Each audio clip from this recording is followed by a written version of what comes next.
Am I okay? Yeah, you're okay. Am I red? You're gonna be okay on the other side of this. I'm not gonna be okay.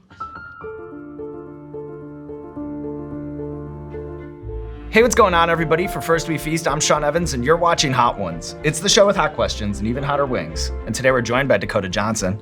She's an actress and producer you know from films like Suspiria, Cha-Cha Real Smooth, The Lost Daughter, and many, many more. You can also catch her starring in the latest A24 release, Materialists, a romantic comedy alongside Chris Evans and Pedro Pascal, releasing in theaters on June 9th. Dakota Johnson, welcome to the show. Thanks. How are you around spicy food before we get started? I'm not I'm not gonna be able to survive.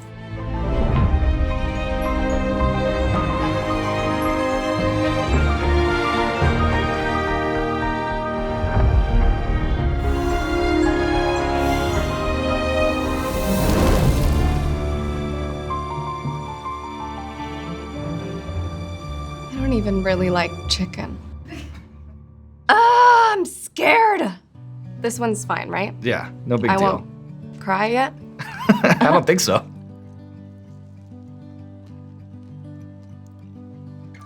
Okay. I like that one. Tasty.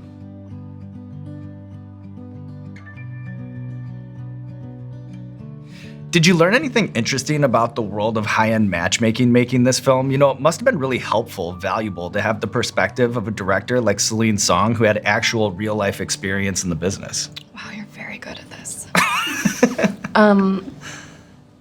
Yes, well, a lot of her stories were pretty wild, and people really do speak probably more honestly to someone who's their matchmaker than even probably their therapist.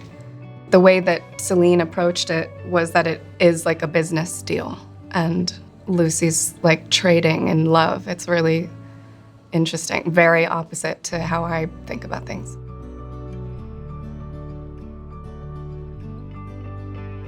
They're already on the wings. Yeah, we cut out the middleman for you, Dakota. Thanks. Red carpet treatment. I wouldn't be right? able to do it. I wouldn't be able to dress my own wing. Mm-mm. Okay. Just winging it. Natural. That's spicy. I'm I know. not gonna do well. Okay.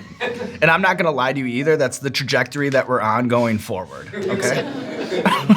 Today's gonna be my last day. Growing up on backlots and sound stages, what stands out is like your earliest core memories of being drawn in by the process of making films? I always felt like I wanted to be a part, like when they called rolling and everyone got really quiet and I wouldn't see where my mom was or where my dad was, and I was like watching the monitors, I really wanted to be in the place where they were because it just felt like this magical place. I also learned how to drive a golf cart when I was like 6. That's a big deal. And that was fun to do on the lot, on the stages. Oh, you're giving me a look. Third wing regret. Yeah, I'm a pussy. This is crazy. This is a pickled garlic sriracha. Disgusting. Oh my God. Pickled garlic. The fuck? Mm-mm. Why are some of them skinny and some of them are chunky? You know, it's like that in life, you know? That's life. That's life. Some are skinny And some are chunky. That's how it goes. Wow. How did the 1940s German expressionist dance that you trained for in Suspiria, how did that compare to like the ballet you'd grown up with? It didn't compare. It also was the choreographer on that movie, Damien Jallet. He counts in 3s, so it's 1 and 2 and 3, and not an 8 count, which is normal. And it also was like very liberating because ballet is so much about defying gravity.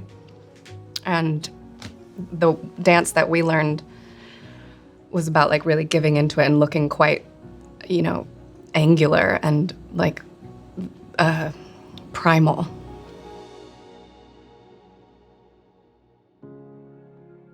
We're moving on again? If you're ready, only if you're ready. Okay, let's just do it. Let's just do it. So up here is a mango serrano hops I sauce. like mango. That's gotta count for something. Mm-hmm.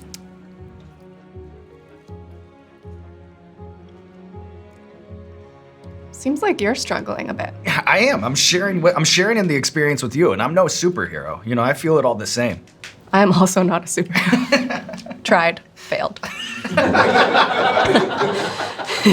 Just like this show. Ugh. So I once heard. I definitely don't taste the mango. Yeah, the serrano hops really kind of dominate. I agree with you. Am I shaking? No, you're good. You're good. Composed, graceful, more ballet very than me. expressionist dancing. So I've heard you say that one of the things that compelled you to create your own production company, Tea Time, was this impulse to have more control over the final product. How does that shift your perspective as a creative? Like, I imagine that there are a lot of stressors that you'd have as a producer that are maybe not even on your radar as an actor. I know. My tongue burns. I really prefer it. It's hard to be on some jobs where I don't have creative input. How often do you do this? Sometimes up to 3 times a week. You know, we kind of— Fuck off. I'm not joking. I'm telling you the truth. Is your stomach okay? The numbers keep coming back better. I'm here to report a clean bill of health. Really? Yeah. I don't know if that eases whatever tension you're feeling coming into the studio today, but your like gastrointestinal health is solid?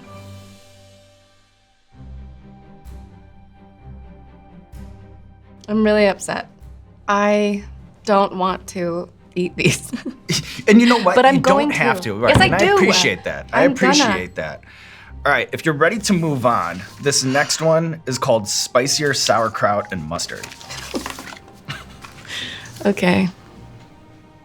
Lumpy.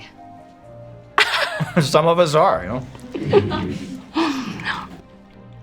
I once did a cameo opposite Maya Rudolph and found that the hardest thing was not hitting my marks or saying my lines, but it was to keep from breaking character, from laughing.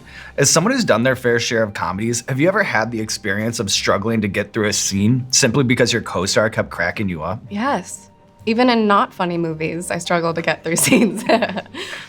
I find actually that even on the more serious movies is when jokes are afoot.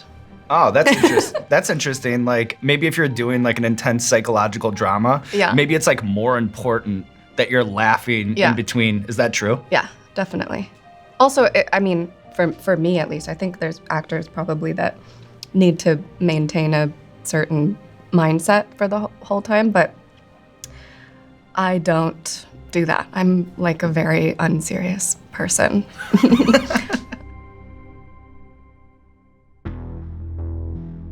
Do you ever sit at home and be like, ooh, I'd love to have some wings? It's kind of like a telltale heart that's always in my life, you know? When I go to a restaurant, I don't have to order wings for them to like come out from the kitchen, you know? Oh, right. That sort of a thing. And then do you feel like you have to eat them? Yeah, I think I'm like a nice Midwest guy, so I do feel like I have to at least try them, you know? Fuck. I know. That sucks. It's the cross I bear. Okay. All right, so up next, Tropical Amarillo. Tropical Amarillo.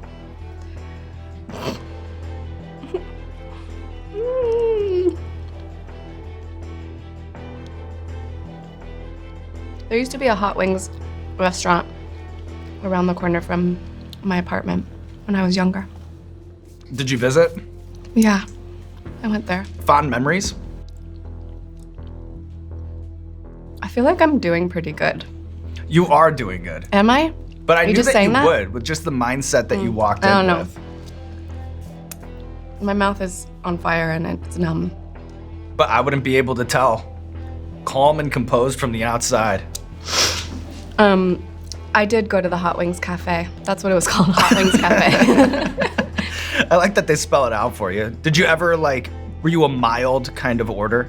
Yeah. And also like loads of ranch dressing. You should give people ranch dressing. You know what? We pay very close attention to the riders that come in, you know? Like we have the gluten-free beer today. Like if somebody just threw in ranch. Let's try that. Let's try that. Cheers. Cheers.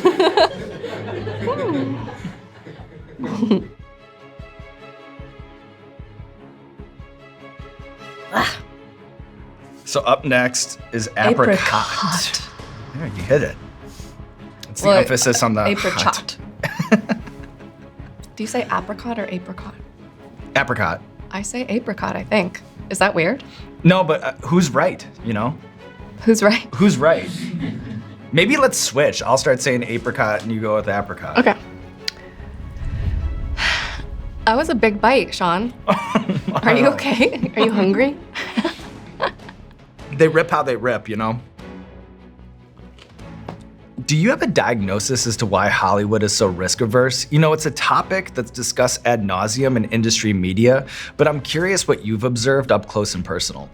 I think it's hard when creative decisions are made by committee, and it's hard when creative decisions are made by people who don't even really watch movies or like know anything about them. And that tends to be what's occurring a lot. And I think also when something does well, studios want to keep that going, so they remake the same things, but humans don't want that. They want fresh, they want to feel new things, experience new things, see new things. So, I don't know, I guess it's all just a bit of a mess right now, isn't it?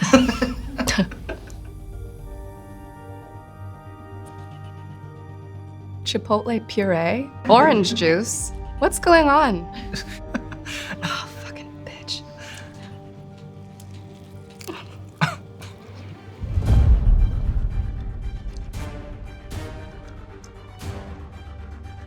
No. No. I know. No, Sean. No. I know. No. I know. The fuck is that? I don't taste orange juice. I don't like it. It No, doesn't I even know, taste and good. I understand. That's the problem, is it's probably one of the spiciest things you've ever eaten. And then on top of that, the taste of it, there's no redeeming culinary qualities. Yeah. I can't. Oh my God. And then be careful around your eyes. Just don't touch your eyes. Yeah. No, I get it. Am I okay? Yeah, you're okay. Am I red? You're gonna be okay on the other side of this. I'm not gonna be okay. You're gonna be okay. I don't want anything. I need something. Yeah. Am I drooling? No, you look great. You're doing great. Don't lie to me. I'm not lying to you. You're doing great. I don't like it. No, I understand. You don't. You don't understand. Do you want some ice cream? Ice cream's helpful. Mm-hmm. Yeah, ice cream coming in. I don't like Okay, it. then be careful. Careful with the eyes. Fuck. I have to go to the hospital. No. Is this real ice cream? Yeah. We're not. The stunts are over, all right? The gags are over. The pranks are over, I promise. What are the furthest lengths you've gone to in order to get your hands on a piece of vintage furniture? You know, you do hunt like the throwback fixtures. I bought something in Italy once and it took like 6 months to get to America. What was that piece? It was like a dumb fucking credenza.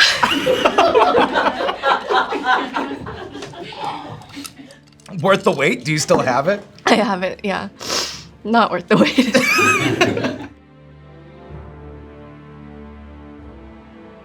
I'm gonna vomit. I don't like this at all, No, Sean. I'm I sorry. get it. I get it. I won't be back. And I don't take that personal. I don't take that personal. Does I get anybody do it multiple times? No. it. Some people have come back. Fuck off, really? Who? Yeah. Who? Gordon Ramsay came back. Will Ferrell came back.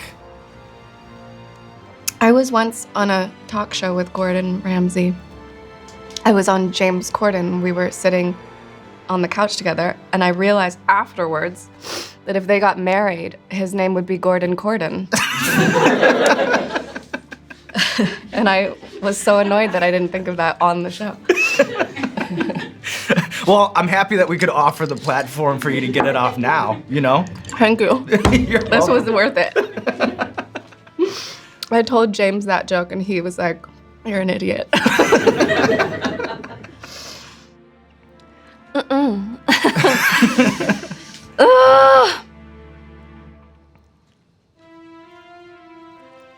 It's the tiniest bite. Yeah. Look. It counts. Right? But think about that. You just shook that off. The last one. It's not, I don't like the taste. If you eat one of the ones on the other side, does it like mitigate the spice or it adds more spice? You know, that's interesting. I've done this show for a long time, and I think you're the first person to pose that, you know? So now I'm thinking it through in real time. Yeah, like, what if you eat something spicy? If you eat something less spicy, is that kind of like a ginger palate cleanser? Right. In the world of a spicy wing gauntlet? Yeah. I'll lab rat this for you. Okay. That was a big bite. That's all I know. Which one did you pick? The first one? I picked the very first one. Does it feel better? You know what? That's not nothing. Really? Yeah. Wow. I'm a genius. Is there a practical skill that you've learned through preparing for a role that's been most transferable or valuable in your everyday life? Stunt driving is fun, definitely. And hard to kind of let go of that. Yeah, like if you're preparing for like a role in Need for Speed, like does that make you like a better parallel parker on the other side of it? Oh my God. I can do like a high speed 180.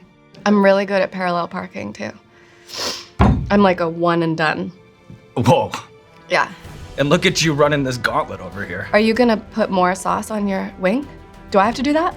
Is that part of the game?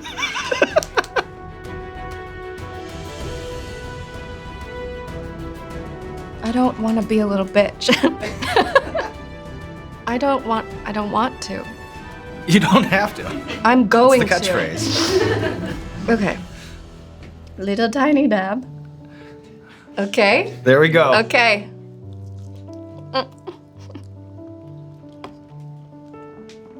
And with that, Dakota Johnson, you've conquered the wings of death. And just one more question before we get you out of here. I've heard you talk about being nostalgic for an era of movies that inspired hope. Maybe this is an ironic time to ask, but what do you see as the enduring appeal of a happy ending in a film? Because I think people want that for themselves, ultimately. It's happiness, a happy ending. And you know what? Not the sexual kind.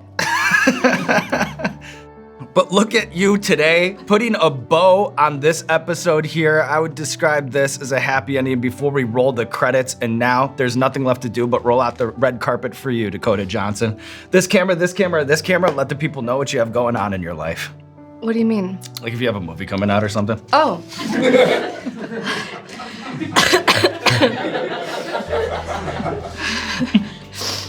But Materialists is coming out June 13th.